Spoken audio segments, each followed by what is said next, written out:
Okay, everybody. The first little bit of content that we're going to cover is about jobs in higher education. And in particular, I know that a lot of people who take this course take it because they either are or would like to be instructors or faculty at either a community college or university. We'll call it college level. Okay. So the idea here in this course is just to give you a bit of an overview. A lot of times this is a much more fun conversation because it's actually a conversation when we're in the classroom face to face. And some of you can, tell a little bit about your experiences or ask questions and things like that. So this is more difficult for me to do this all by myself because I'm used to playing off of students and hearing their concerns and questions. And so I try in this online format to anticipate questions that you might have or things you might want to know about jobs in higher ed, but the overall is, if I miss something, I'm sorry. I wish I had you face to face. And if you'd like to know more, you can, of course, put something into the student lounge, ask a question, or send me an email. Probably the student lounge is the best way to post questions because then other people can chime in about their experiences and what they think, as well as I will occasionally check those questions and stuff in the student lounge under discussions, under activities, and let you know what I think as well. So here we go. At the college level, if you're at a community college, normally those positions are a little bit easier to deal with. And by that, I mean if you're a faculty member at a community college, then usually you are an instructor. Or they might have some other version of this. Sometimes I know Tarrant County calls some of their people assistant professors and things like that. But the basic thing there is that everybody kind of enters at the same level, and so they might call them a professor. Everybody enters at the same level, and normally you have a master's degree. There aren't tons of people teaching at community college with doctorate degrees, but that doesn't mean that it doesn't happen. I know people who do. The idea here being that the reason I say it's a little easier being a community college instructor is because the primary thing, your primary function, when you're at a community college is teaching, which is great, okay? Normally a course load at a community college might be 5 classes. However, most community colleges offer overloads for their faculty, sometimes 2, 3, 4 classes overload per semester. So your load is supposed to be maybe 15 credit hours a semester, and you might end up teaching 24 or 30 hours of credit hours per semester.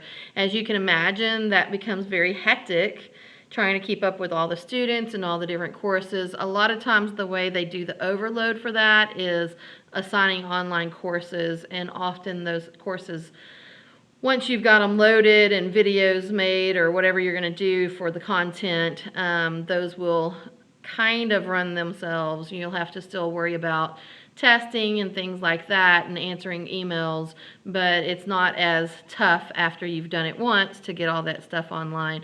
So a lot of times, especially if they're using, like in math, they might use my math lab or some software to help grade.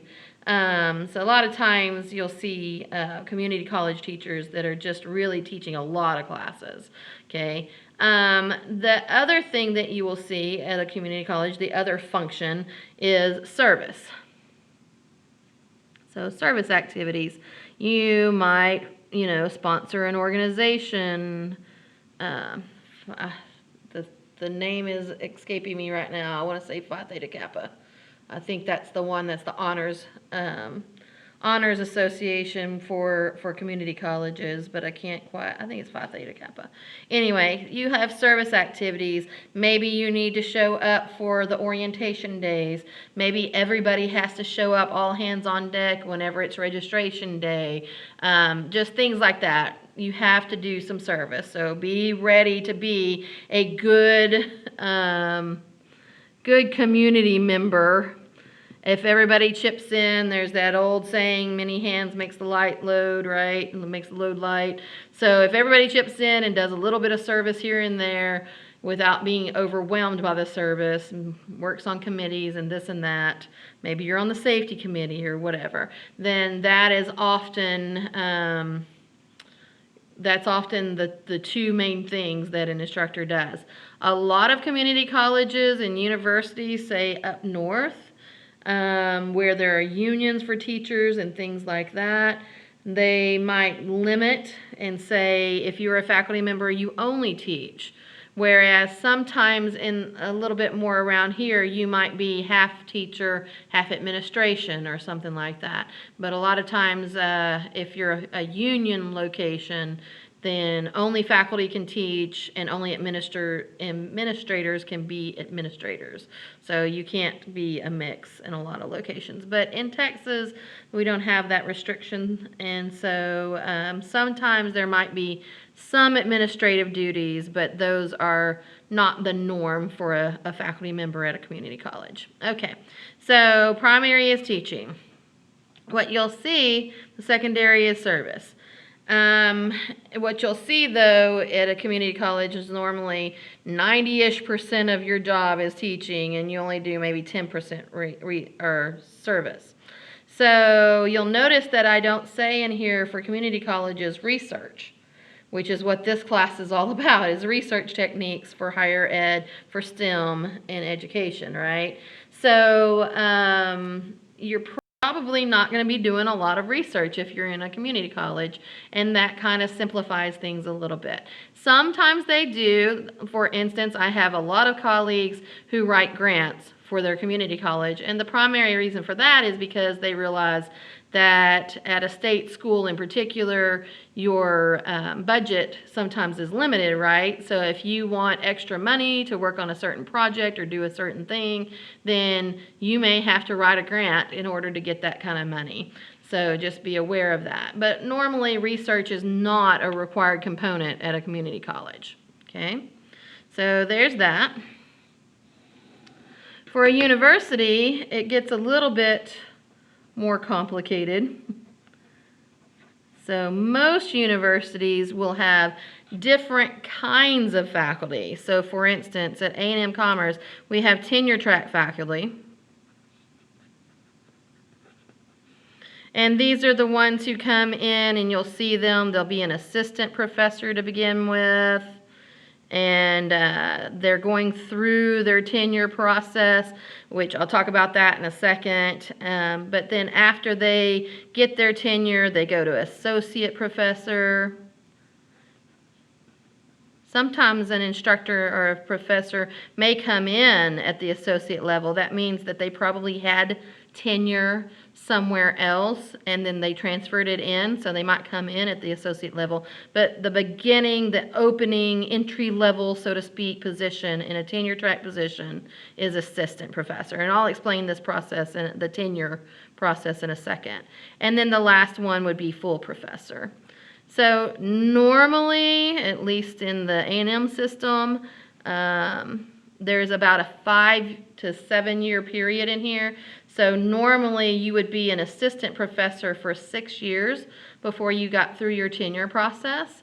And then once you were granted your tenure, is what they call it, then after the 7th year you would be promoted to associate professor, or sometimes during the 7th year they'll promote you to the associate professor.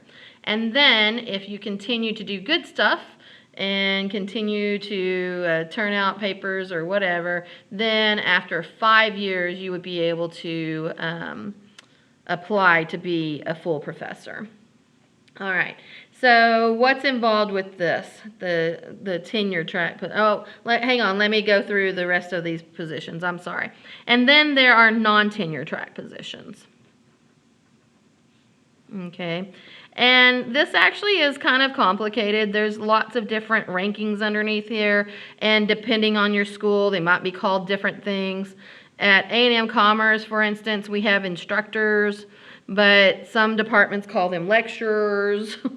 So, senior lecturers, different things like that. Basically, if you're an instructor or a lecturer, basically you're expected to teach. So in general, these people would also be teaching 5 courses in a semester, or 15 semester credit hours, like you would up here at the community college level. So they are teaching primarily, and that is what they do, okay? However, there are other types of positions in here. So for instance, we have clinical faculty.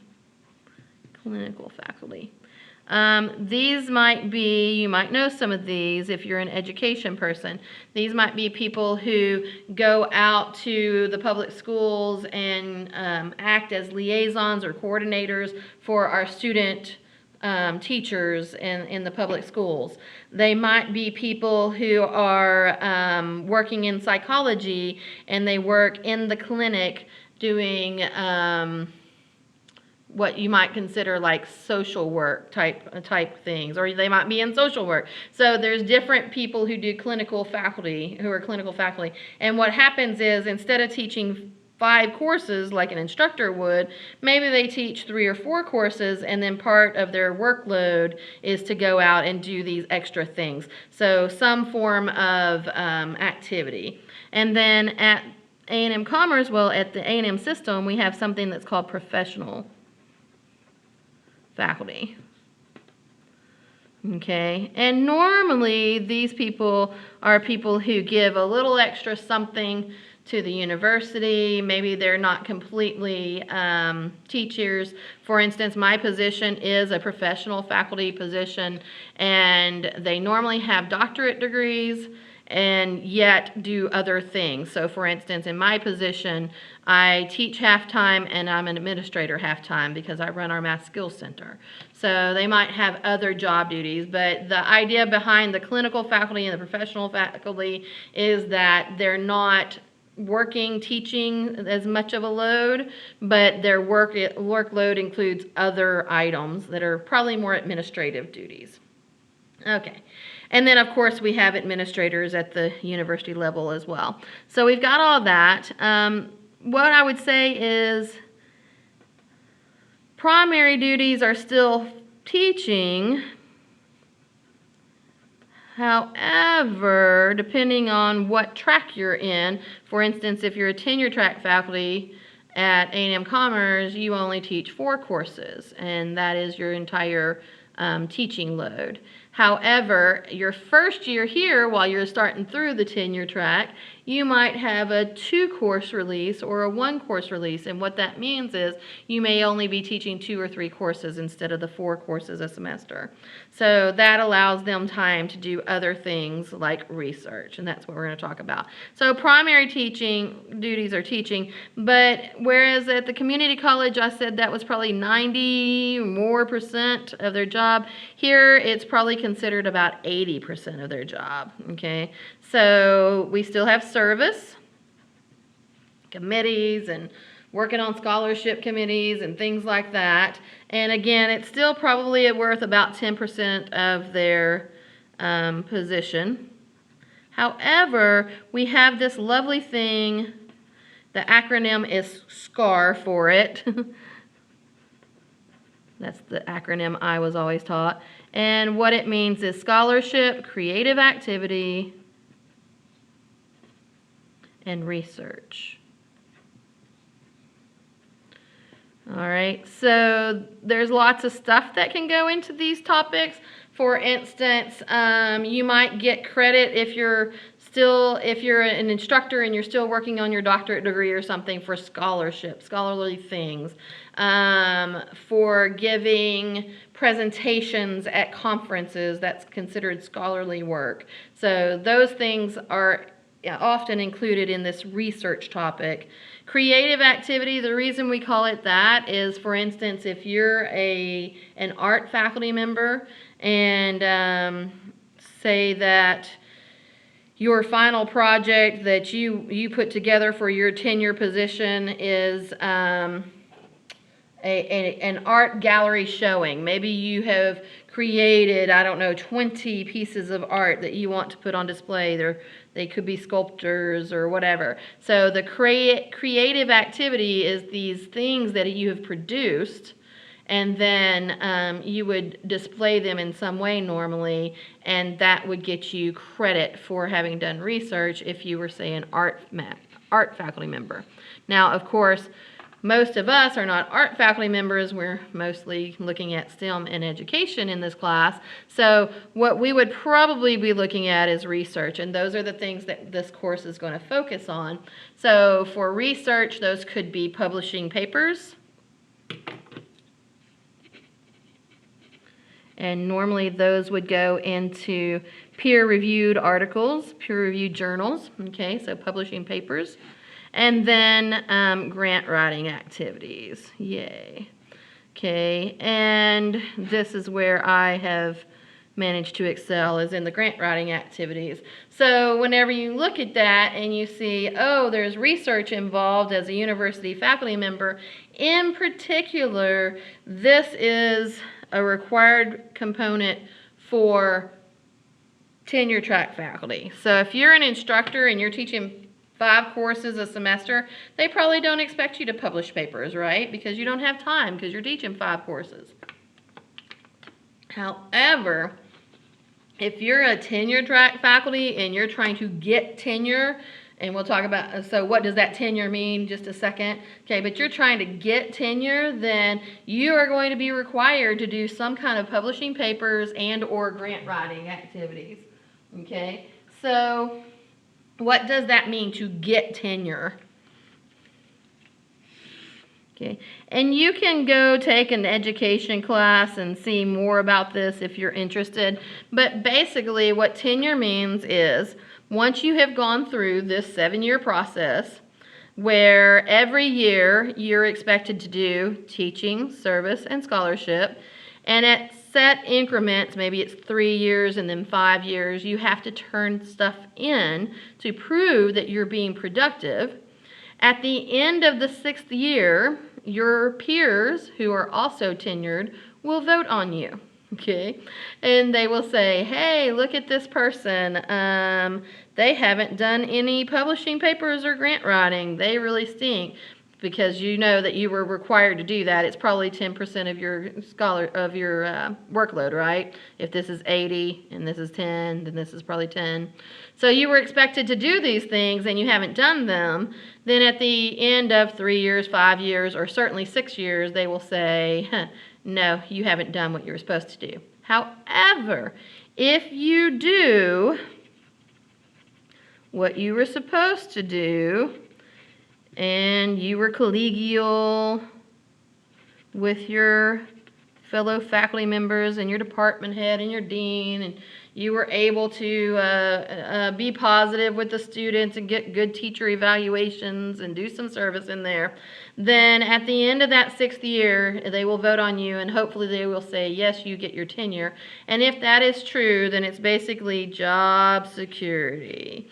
Okay, so it doesn't mean you can't be fired. That's actually false. Some people will say, oh, those tenured people, they can't be fired. That's not true. You can be fired from a tenure position, but what they're saying is, look, we put 6 years into you, you put 6 years into us, we trust you, we think you will be an asset to our university, and we're going to keep you around.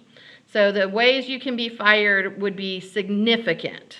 It can't just be that you have a disagreement with your dean. That's not enough to get you fired, okay? And that's the idea behind tenure. So for people such as myself who are not in tenure positions, Texas is a right-to-work state.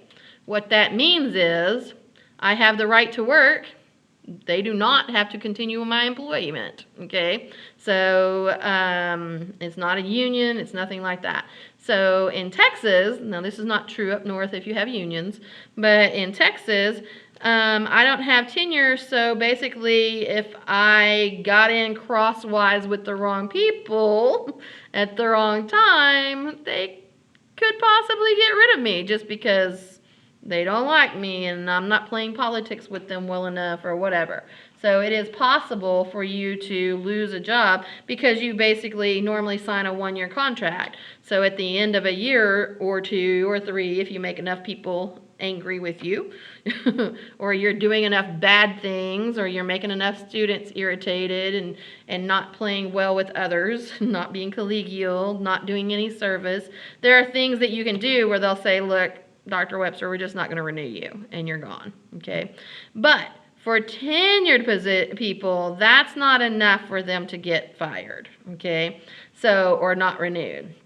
So for tenure, the things that basically will get them fired are moral turpitude, and basically that means things like sexual harassment, embezzlement, stealing from the university, that's a big fat no-no, right? If that can be proven that there's discrimination, things like that. And I believe there are a couple of other kind of obscure things like insubordination, but again, those things would have to be proven and substantiated. So it's not enough just because one class of people doesn't like a particular faculty member that they're not going to get renewed. That's not the way that works, okay? So that's what tenure basically is, and there's a process to it, and it gets voted on.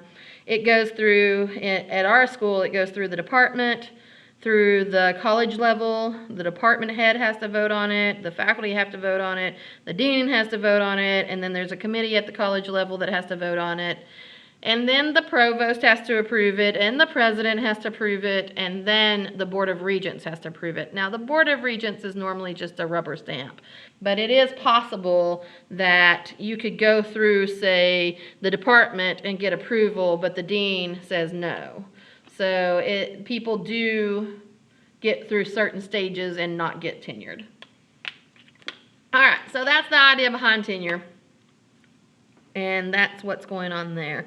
For our purposes, we're going to focus in on the research component. That's why this class is called research.